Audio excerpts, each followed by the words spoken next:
পরিমণি একটু যে কাজটি করার কথা না সেই ধরনের একটু অতিরিক্ত কাজ করেছেন, সেই কারণে তার বিরুদ্ধে আমার একটি ক্ষুদ্র অভিযোগ এনেছি।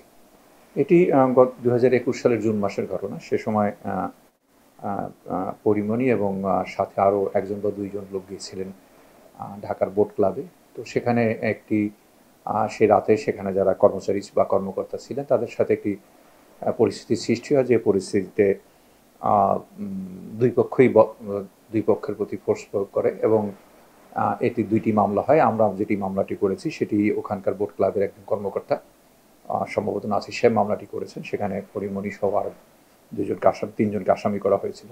তো আমরা যেটুকু দেখেছি যে পরিমণি যেটি করেছেন সেটি সেখানকার লোকের সাক্ষ্য নিয়েছি যারা সেই সময় উপস্থিত ছিলেন, এবং তাদের সাক্ষ্য আমরা সিসিটিভির যে ফুটেজ আছে সেই ফুটেজের সাথে আমরা মিলিয়েছি দেখেছি যে পরিমণি একটু যে কাজটি করার কথা না সেই ধরনের একটু অতিরিক্ত কাজ করেছেন, সেই কারণে তার বিরুদ্ধে আমার একটি ক্ষুদ্র অভিযোগ এনেছি।